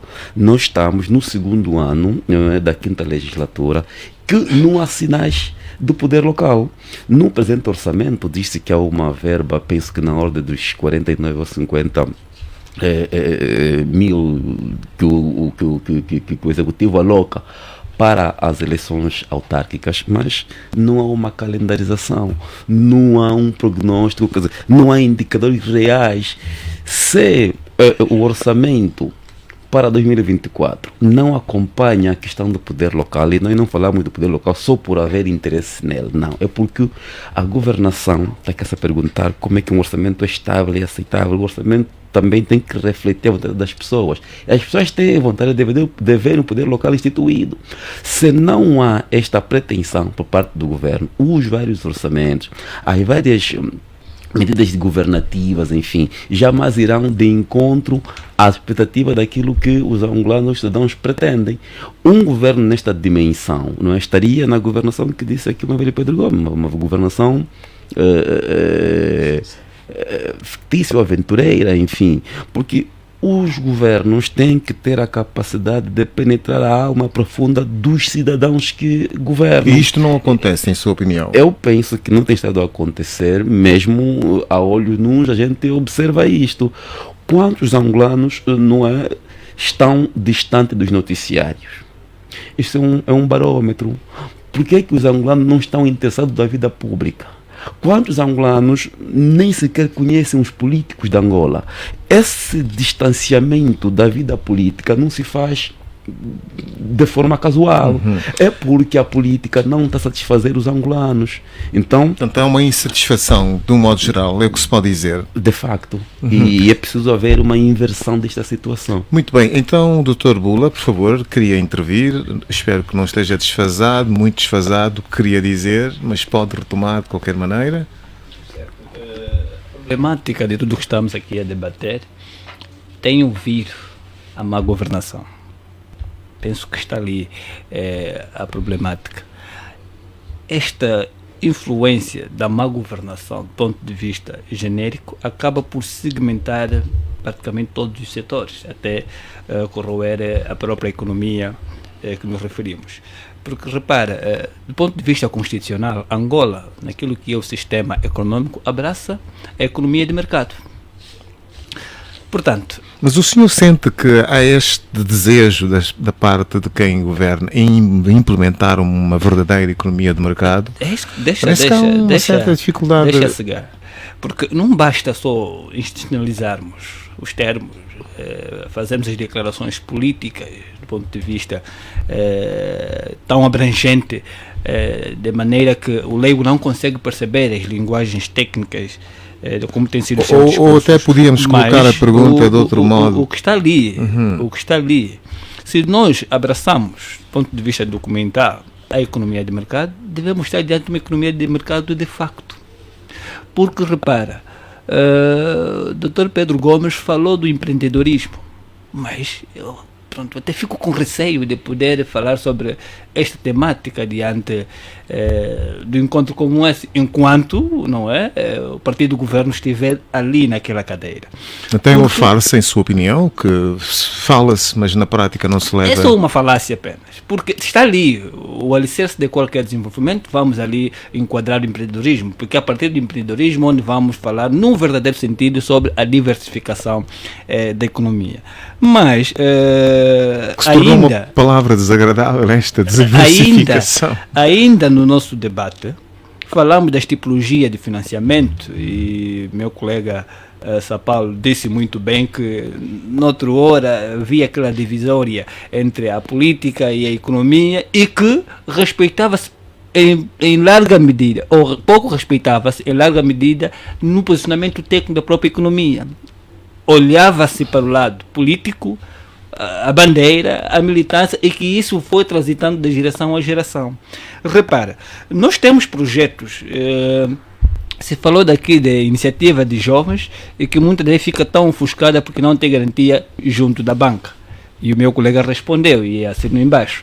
É importante que o próprio Estado, quem governa, deve criar políticas, deve construir balizas para que se materialize então a abertura para essas iniciativas. E as balizas, as iniciativas, hipoteticamente têm sido criadas, mas já direcionado naquela interpretação ou hermenêutica da democracia de partidocracia, porque o que prevalece aqui é tudo levar a cor da bandeira, não é? E criando dificuldade de todos os ensaios dos projetos acabar por sair do projeto falhado. Repara, nós tínhamos a iniciativa do CLES, penso que já se falou do Centro Locais de Empreendedorismo, o próprio INAPEM, estamos a falar a INEFOP, que hoje até se fala em pouca escala, e dentro deste projeto vamos observar a iniciativa das empresas incubadoras, ou as incubadoras, digamos, dentro do projeto para fazer crescer, ainda que a pessoa não Mas tiver... é tudo isso que nós sabemos. Eu queria saber, porquê que tudo isto falha? É ali, boa vontade das pessoas em fazer. Repara, nós fomos buscar exemplo pragmático de jovens com iniciativas visíveis, têm placas, enfim. Essas pessoas é que deveriam vir para ser dado suporte. Mas abre-se, cria-se essas políticas, mas no fundo, como vai haver dinheiro, são selecionados pessoas que estão a sair, a trançar bonecas para poder assegurar, só para justificar a saída de valores. Percebi. Doutor Nathaniel, os trançadores de bonecas. Olho para as nossas discussões e eu vejo o que nos falta de facto no nosso país é a direção. Nós não temos uma direção, um objetivo para chegar. É como um barco, né? Hoje pode ser o leme, os recursos que temos pode ser o motor. As pessoas que temos são as pessoas que estão a operacionalizar aquele barco. A governação é o comandante. Mas nós não temos um porto para chegar. E nós estamos à procura dos problemas no material, no barco. Mas o nosso problema em si é que porto é que nós vamos. Qual é a direção que estamos a tomar para chegar àquele porto? Como nós não temos uma direção de facto, o cidadão em si não sabe para onde é que nós estamos a ir. Não é? Qual é o nosso objetivo enquanto nação? Qualquer lugar serve. Uns estão a remar para um lado, outros estão a remar para o outro. E não vamos chegar a lado nenhum. Nós precisamos definir muito bem onde é que Angola de facto vai vencer. Nós precisamos definir o objetivo do nosso país enquanto Angola para a realização dos angolanos, para a realização realmente daquilo que é o país, para o país competir com as outras nações. Nós precisamos de objetivos. Muitas vezes vêm dizer que temos estratégias, mas se olharmos para a estratégia, fala de tudo. E quando você aponta para todo lado, você não vai a lado nenhum. Você precisa ter objetivos concretos, bem definidos, e não podem ser universais. Têm que ser específicos, concretos. Porque se você meter lá tudo, você não vai ir a lado nenhum. Isso é objetivo. Não há nenhuma empresa que defina que vai ganhar em todo lado. Mas, doutor, não é? É preciso, quando se faz estratégia, fazer sacrifícios. Sim, sim. O problema de fundo consiste em que é o Estado que deve definir a cultura, que deve definir... E era aí onde eu queria chegar. É ali onde o doutor Sapalo estava a dizer que aqui o problema é nós todos somos, digamos assim, reféns dessas definições. Mas era exatamente. Mas as pessoas não querem que haja participação dos outros para definir esses itens. Era exatamente aí onde eu queria chegar. Para onde queremos ir? O que nós queremos? Esse que tem que ver são as definições que temos que fazer. A governação que nós temos tem falta de visão, sim, tem falta de direção, e tem incompetência grande. Sim.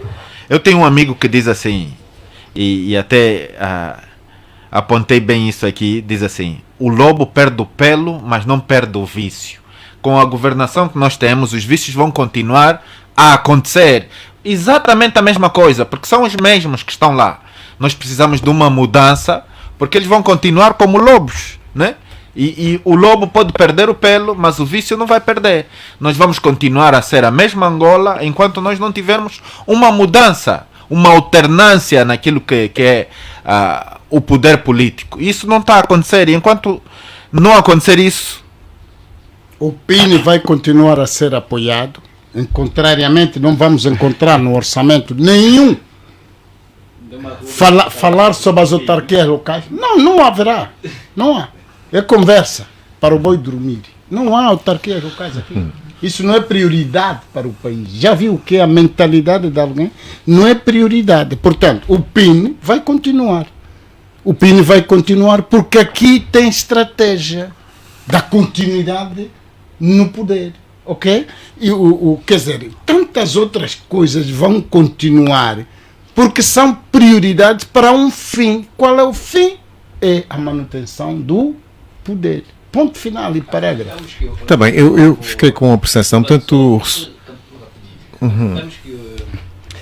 É um processo que temos que acautelar a nossa população, gerirmos, mas pensarmos bem em 2027. Porque nós não precisamos Mas de uma simples perceber, alternância. deve perceber Mas é que importante uma transição real. na mesma proporção, para contrariar Certo. e se perpetuar o poder, no sentido contrário, aquele que está a apontar, de sensibilizar o povo e etc., o partido no poder está a investir seriamente no mesmo caminho da propaganda, desacreditando os políticos para justificar uma eventual vitória. Quer dizer que não há disposição para que em 2027, se não se levar isto a sério, as coisas mudem. E depois há o efeito reflexo, porque as pessoas estão a ser induzidas à ideia de que a oposição é, de um modo geral, incompetente para assumir a liderança deste país. Não sei se está a perceber que há este construto, há o construto desta ideia, desta propaganda de que efetivamente não há alternância ao partido no poder. Não, isto não é verdade. Hoje o povo está atento, o povo está meramente... Mas como transformar isto que constata agora em voto e segurança para que o voto valha efetivamente? Porque depois geram-se frustrações no sentimento da população. Que estou... É da oposição ser incapaz de facto salvá-las da situação que se está a viver presentemente. As pessoas percebem, sentem, aliás, vivem isso no dia a dia, as estradas deterioradas, a carestia de vida, uma inflação que recorrentemente regressa. Num dado momento há a propaganda da ideia, passa-se a ideia do Dr. Nathaniel, gostava que comentasse, de que a inflação está debelada, mas ela volta ciclicamente a bater as portas dos angolanos. Por que isto acontece? E este é um dos problemas que corrói a própria materialidade do orçamento, a eficácia do orçamento, porque há este imposto que se reflete na inflação com o qual os angolanos têm que lidar. Como é que nós podemos ultrapassar tudo isto? Eu estou num grupo do WhatsApp de economistas e temos discutido muitas vezes a inflação. E a nossa inflação é de facto um problema estrutural. Nós não temos oferta suficiente porque não produzimos e dependemos basicamente das importações. Certo. E as nossas importações não são suficientes, porque se nós tivéssemos muito produto, nós teríamos menos inflação, teríamos a coisa mais estável. Mas como há ainda a situação de escassez, nós acabamos tendo inflação. Mas às vezes as pessoas dizem, mas há muito produto aí que não é vendido, que não é... Isso também implica na própria oferta, porque o produtor pode produzir os tomates, mas se ele não consegue distribuir... Atenção, o tomate. Sim, se ele não Prefiro consegue que diga no distribuir... singular. Porque senão toma um caráter insultuoso. O produtor pode produzir o tomate, mas se ele não consegue distribuir de facto, nós vamos continuar na escassez. Agora, ele consegue produzir o tomate e até poderia distribuir, mas a um custo muito grande, vamos continuar na escassez. É preciso limar tudo no sentido de que quem produz consiga chegar até o mercado com competitividade e qualidade. Isso nós não temos. Mas continuamos a ter o problema da competitividade. É que os custos de produção acabam por, enfim, desestabilizar a colocação do tomate produzido localmente. E enfim, começa na mesa todos os angolanos. Chamou o primeiro que conduziu a luta pela libertação nacional. Ele trabalhou aqui em Angola durante muitos anos no Kwanza Sul. Sim, Amílcar Cabral trabalhou no Kwanza Sul durante muitos anos como regente agrícola. E o que é que ele dizia? Eles tinham um departamento onde eles aconselhavam os camponeses, faziam as análises das terras para aconselhar que tipo de produto é que o camponês tinha que plantar.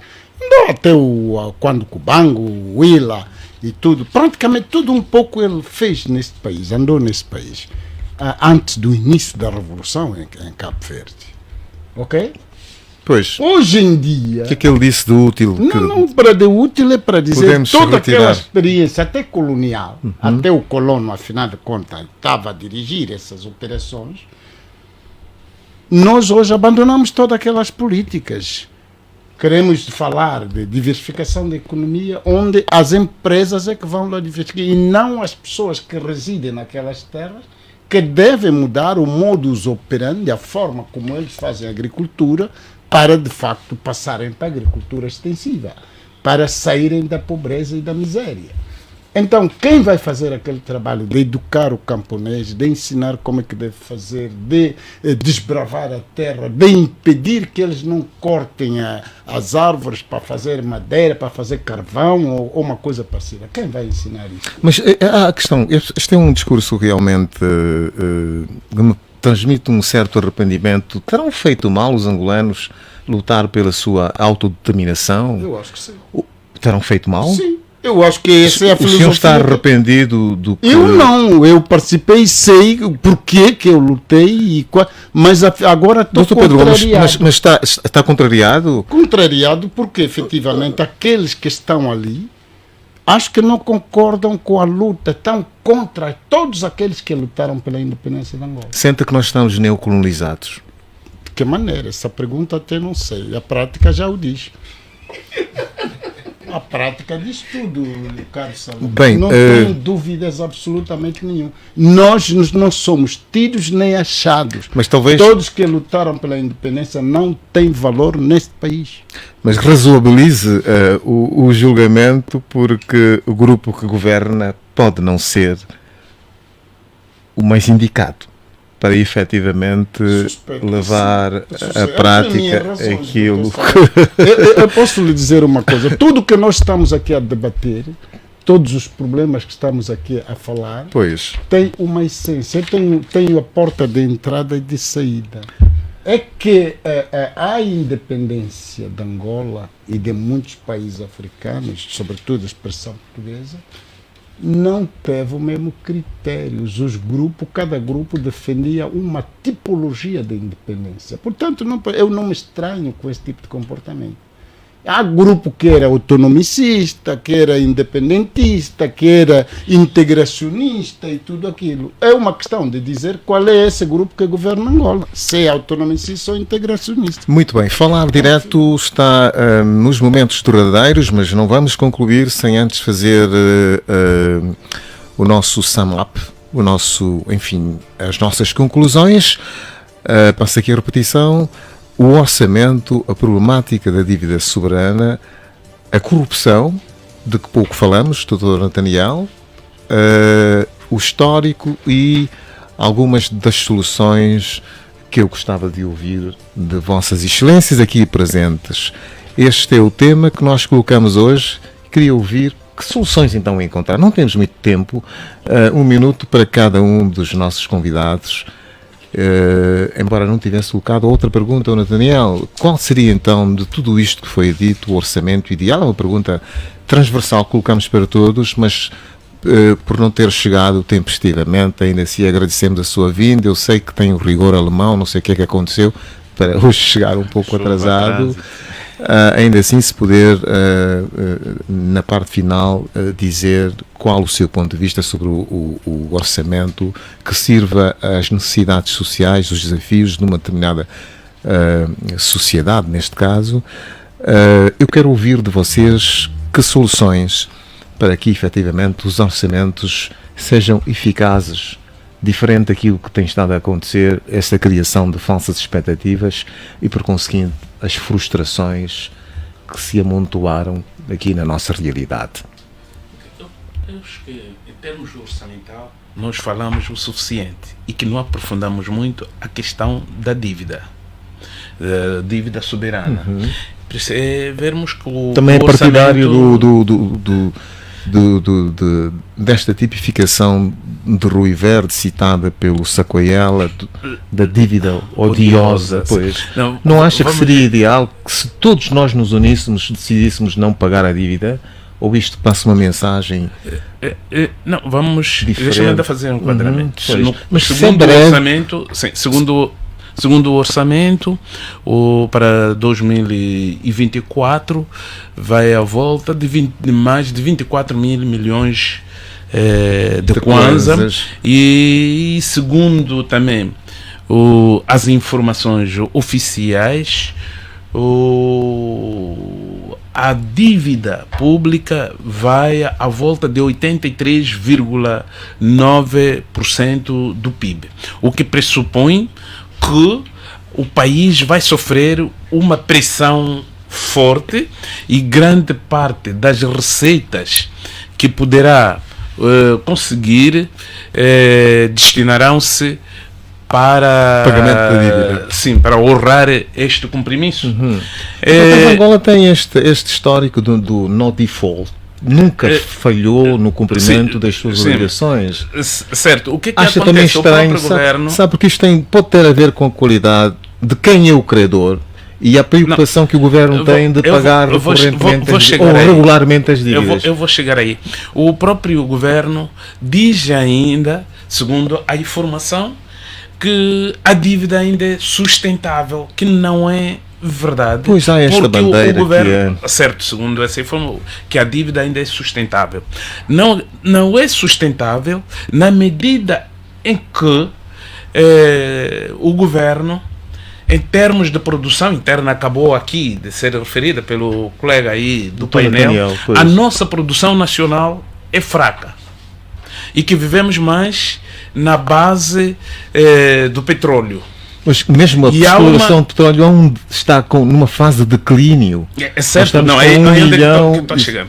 A produção é interna, a nossa produção é fraca, e o que vai acontecendo? Aquilo que eu disse, o país em todos os domínios vai sofrer pressão e continuará o governo angolano a recorrer a empréstimos, tanto internos como externos, e que grande parte destes valores a obter do empréstimo e destinarão-se para o pagamento para a regularização das dívidas e pouco valor para a intervenção, a realização da despesa pública, das despesas internamente. Sociais, e agora, o que aqui teremos que, em termos de soluções, obviamente, primeiro... Doutor, microfone, por favor. Encoste o seu microfone. Primeiro, é preciso conquistar a confiança, tanto confiança interna como a confiança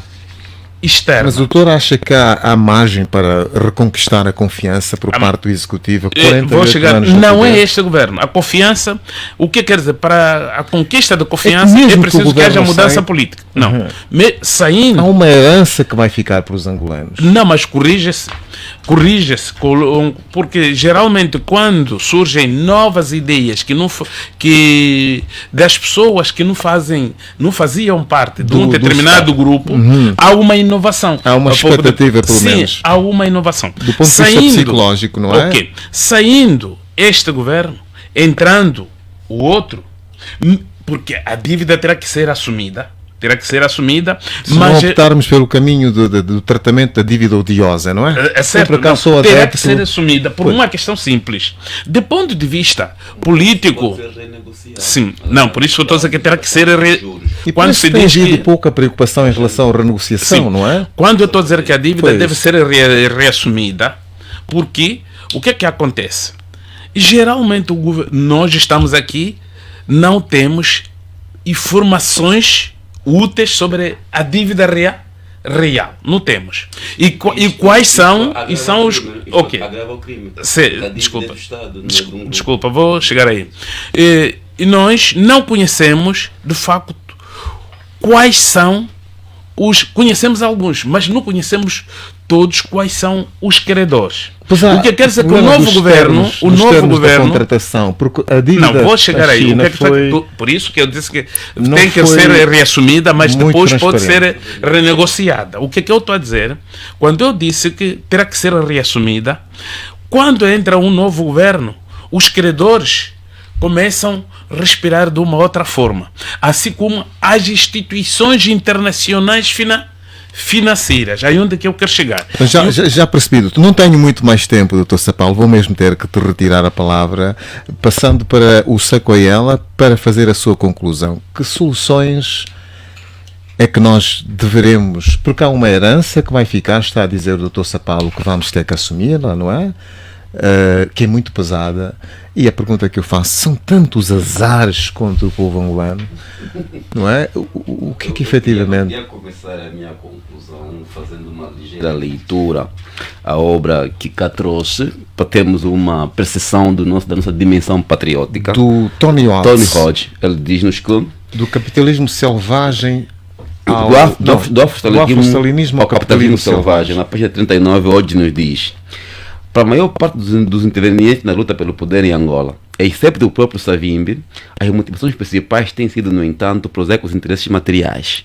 Eles continuam empenhados numa luta pelo controle do Estado, porque esse controle é decisivo para se poder ter acesso aos recursos gerados pelo petróleo e pelos diamantes. Ou seja, nós precisávamos de mais do que interesses materiais, precisamos de patriotas no poder. Que nós recorremos à China atrás de um crédito, não é? Que hoje se configura como sendo a dívida odiosa, e nós tivemos em Angola o CIF, que era a China Internacional Fundo, ou seja, um aporte aqui que geria a maior parte dos fundos que vinham da China, e o CIF era praticamente detido por pessoas ainda em vida, pessoas conhecidas. Essas pessoas devem esclarecer patrioticamente aquilo que se fez com a dívida chinesa. Mas também, em nenhum momento em Angola, nós temos estado a ouvir falar sobre uma eventual Comissão Nacional de Doadores. Em Angola, nós temos políticos, dirigentes que são mais ricos que os Estados. E essas pessoas se enriqueceram saqueando o Estado. Hoje, patrioticamente, eu entendo que deveriam essas pessoas doar ao Estado. Nós não temos aqui a geração dos mais velhos, Pedro Gomes, José Paulo, enfim, que vieram do tempo colonial enquanto jovens, não têm pais que lhes deixaram herança. Os nossos políticos, em grande maioria, não se enriqueceram por herança. Enriqueceram-se com o esquema que o Estado os permitiu. Como é que essas pessoas hoje não conseguem tirar daquilo que têm para doar ao Estado? Eu aqui penso que nós precisávamos de colocar o ponto no patriotismo das pessoas que nos governam. E sem patriotismo não se desenvolve um país.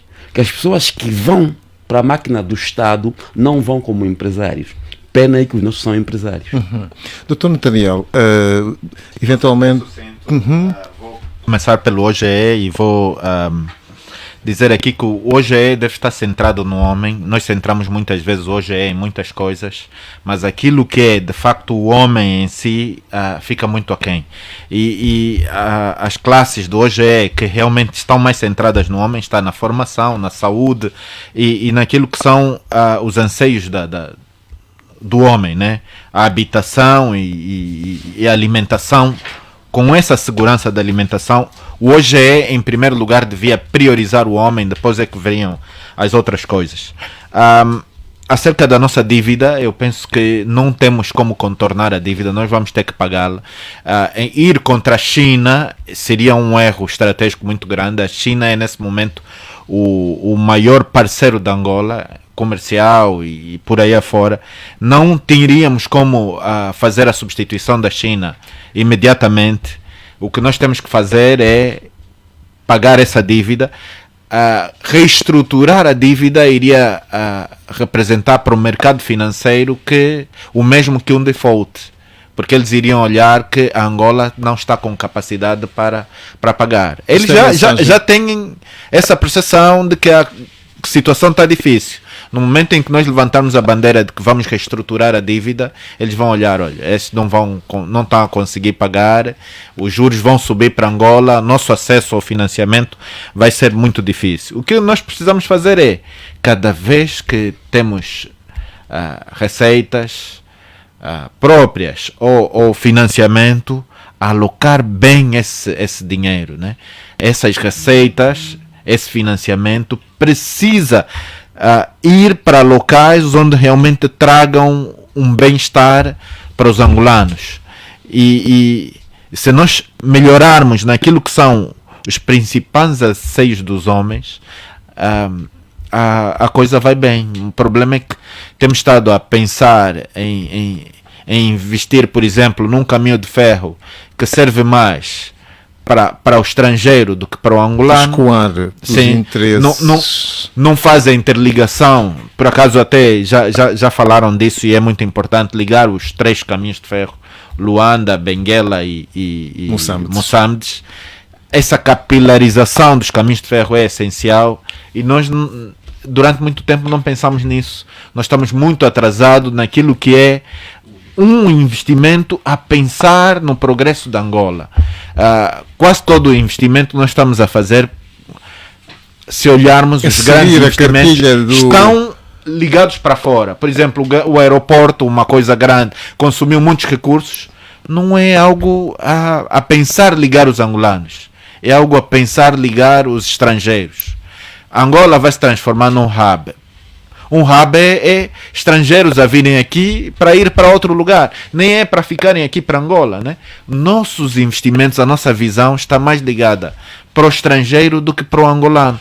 E sobretudo o angolano que está no interior, que precisa, que será ele a chave, a solução para o progresso da Angola. Doutor Nathaniel, muito obrigado, está percebido. Doutor Gomes, queria que fizesse a sua conclusão, que fosse sucinto, por favor, porque estamos a correr contra o tempo, que é sempre escasso.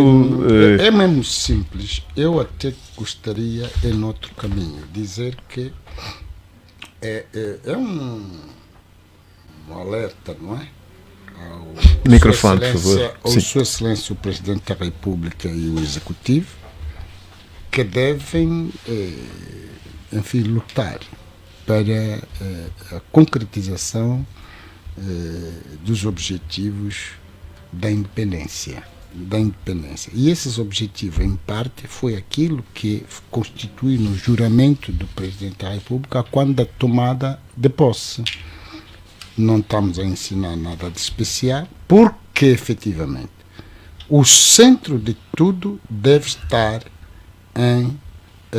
na pessoa humana, ou seja, o centro deve estar no bem-estar social do angolano. Se este é de facto, quer dizer, corroborando com o princípio segundo o qual o mais importante é resolver os problemas do povo.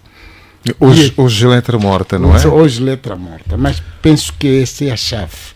Se queremos de facto rever tudo isso, porquê que não estamos a conseguir? Porquê que Angola não está a conseguir descolar? Qual é o problema?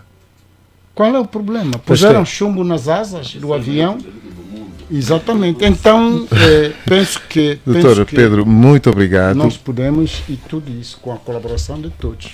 Muito bem, doutor Gonçalo Bula, por favor, para fechar, se é sucinto, por favor.